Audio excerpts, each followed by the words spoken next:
Welcome back. Now we're talking about how cooperatives are empowering MSMEs, and we have a conference that is coming up in a few weeks. And let's go back to the conference, Chairman. What is the importance of this conference? Why should anyone watching right now want to attend the conference? Yes, I want to say this.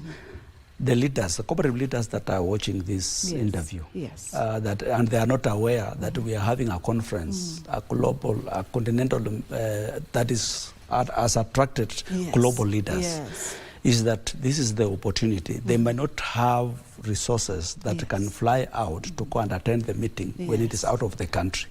Now they have an opportunity. And it is not even in Nairobi. It is now in Naivasha. That is Nakuru County. So they have to take this opportunity where they will interact with the CEO and the president, who has a membership of 1.7 million members. Another one who has 1.6 million members. Is it not very interesting? Yes, there are lots of opportunities to learn. To learn with the best, the best of the best in the cooperative movement globally. So it is an opportunity for them to take up this. It is not that expensive. You can come and register. And look for your accommodation wherever you want. So if you want to, they can just register online. Yes, they can register online. It is online already. You register and come and attend, and you look for where to put, because some of them, they are fearing the cost of the hotels in Naivasha. So that's an opportunity for them to come. You can sleep in Kilikil. They come and attend meeting. So we are expecting even 3,000 who will accommodate them. And for you, Nicholas, I'm sure you're attending. What opportunities are you looking forward to, and why should also others attend? Yeah, so definitely I'll be attending. The opportunities are many. One, it's built in Kenya, because this is local tourism. It's business tourism. You get to take your resources from your county to Nakuru County. Secondly, is just to reinvigorate ourselves and give ourselves hopes that indeed we are doing the right thing. When you meet leaders from across a country, across a continent, across the globe, you get to know that we are doing some things right. And the things that we're not doing right, we can unlearn them just by finding out what those who have gone ahead of us are doing differently.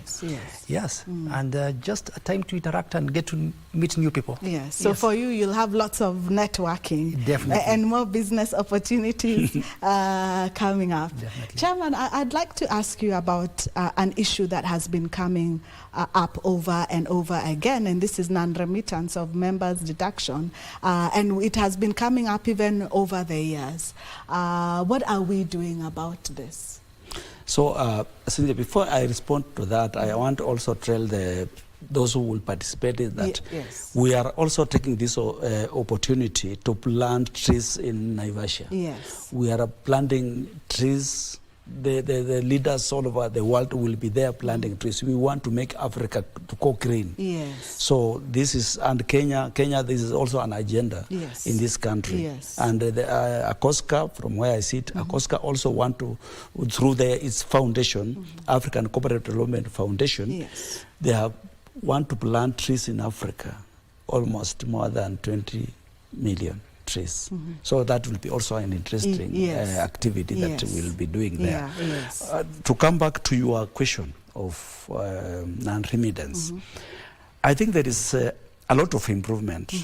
I say this because compared to those years we used to hear SACCO's employers are not remitting. So the Commissioner's Office, the Commissioner of Cooperatives, has powers to make sure that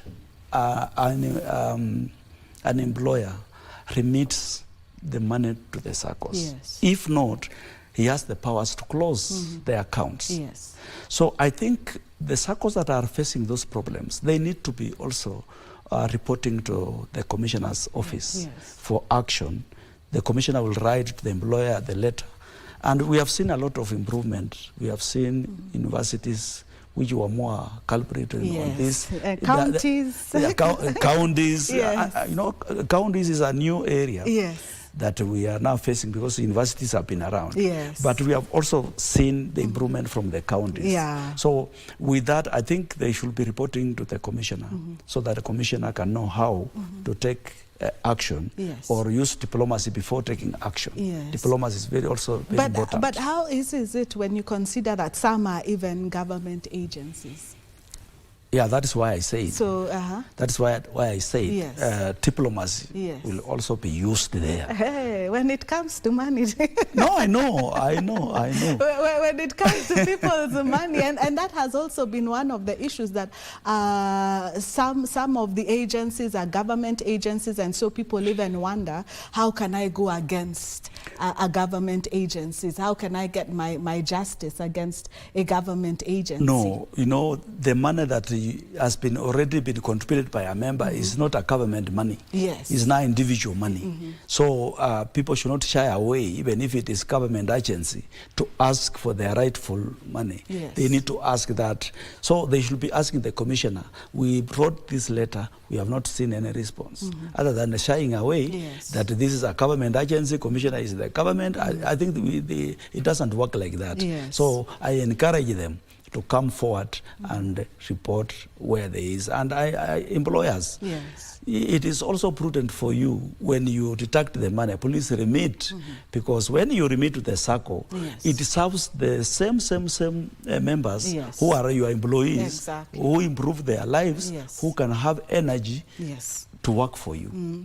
And work for you better. Yes, yes. Nicholas, the chairman started by saying that there has been improvement. Do you agree that there has been improvement when it comes to remittance? I would say yes, there has been a bit of improvement, but of course a lot of mileage still needs to be covered. Yes. As long as there's 1 shilling out there that has not been remitted, that's too much money. Yes. And just like the chair has pointed out, once money has been deducted from the employer, it belongs to the member. Yes. And that money needs to get to the member, needs to get circulated in the economy, and there is no justification whatsoever for that money being held back. Yes. Yes. And what impact has SASRA had? On the movement? Yes. 2010. Would you say that now we are seeing a lot of trust coming back? I would say yes. Again, we just have to look at the history of where cooperatives are coming from and SACCOs since regulation in the year 2010. Yes. We've seen a growth in SACCO deposits, in SACCO lending. We've had a few rotten apples in the movement, but by and large, I would say regulation has been effective. Of course, there are areas of concern that need to be addressed, and I know consultatively, SASRA and the cooperative leaders are indeed discussing that. Something that was not there before in the years past was a consultation forum between the regulator and the industry players. But nowadays, every single year by default, there is a consultative meeting. And even when you look at some of the governance guidelines that have been issued by the regulator, is actually part of the feedback that is being given by the movement. And it is also reflecting the current state of affairs. Every year at least we are seeing something new. We may not be where we'd want to be as a movement, but there is progress. But nonetheless, movement is there. Yes. Chairman, a lot of people had hopes with the coming in of SASRA that we would see the movement come back to life again and even expansion. Would you say that that has been the case? I can give you a good example. Let me just use my own primary SACCO, Kenya National Police TT SACCO. When we came under regulation in 2010, the police SACCO was 3 billion total assets, 3 billion. How many years now, 10 years from now to where we are? Now we are posting of 56 billion total assets. Will you say it's not effective? It is. 3 billion to 56. That is an impact. That is an impact that the regulation has actually caused in the industry. So SASRA has done a good job. Because, you know, we did not have regulations. So they started from zero. So they are continuing to make more improvement as we continue, as the SACCOs continue growing. Also SASRA will continue also enhancing their regulations. And in what areas, David, would you like to see even more improvement when it comes to regulation and even SASRA? One would be around audit. Probably the capacity of SASRA over time has been tested and stretched. there needs to be a bit more regular audit and in-depth audit. About 2 years back, an additional number of cooperatives were added. These are the non-withdrawable deposit-taking SACCOs, which means that the capacity of SASTRA to actually handle that volume of work is now stretched. So I would definitely want to see a bit more of that happening. I'd also want to see a bit more, I call it what, collaboration between the regulator and also the industry players. There are a lot of things that may not be legislated, but there are quite a number of things that would actually fall to self-regulation by SACCOs. And that is when the regulator would help shepherd that kind of discussion and figure out what areas do we need, for example, to have the cooperatives do self-regulation. Let me go back to ACOSCA, Chairman, for the major conference. And I know this is the biggest event this year, even for the movement. Can we say that during the conference, Kenya can actually be used as a benchmark? Yes. Kenya, that's why we are so excited that this meeting has happened during this time. That Kenya will be a showcase what we have done. We know we are proud of what we have also done. Although inside we might not see it, but what we have done as a movement is something that we want to showcase to our visitors as we take them through, as we take them around to see our beauty of our parks, see the warmth of our people, to see our good food. We are excited that we will also show them. We have also SACCOs here that are also doing well. They are doing those things that they are doing, but in a small way. We are making an impact. Yes. Nicholas, do you agree with that? I definitely do. We definitely have an opportunity, a very big opportunity for us as a country. We have been used as a benchmark in the past because in Africa, we have the leading cooperative movement. We always see delegations of people from different countries across Africa coming to benchmark with us. We have probably cutting-edge technology among SACCOs. Today, if you look at the top 5 or 10 SACCOs, they actually compete with commercial banks. That's true. So we are a big deal, actually. Yes. And one of the issues, I know sometimes there even has been, seems like there's a lot of competition with the banks. Are we likely to see more products in the future of banks and even SACCOs coming together? Nicholas, you're the consultant. Yes, definitely. Probably at the start it seemed like competition, but today it's more of collaboration and partnership. Because we realize that there's a space which each one of us can actually play in. There's a way we complement each other, the banks and also the SACCOs. And there are technologies probably that banks have been able to invest in that SACCOs can be able to ride on. There are spaces where SACCOs can be able to penetrate better than commercial banks. And it's simply a way of collaborating. So I expect more collaboration in the future. I expect probably us thinking or looking at the bigger picture in terms of supporting the Kenyans and also growing our economy. To my last question to you, Chairman, what are you hoping to achieve out of the conference? I hope to learn more from our peers who are coming from developed countries to know how they handle technology. And when I say how they handle technology, because technology, you see, everything we have pushed everything to technology.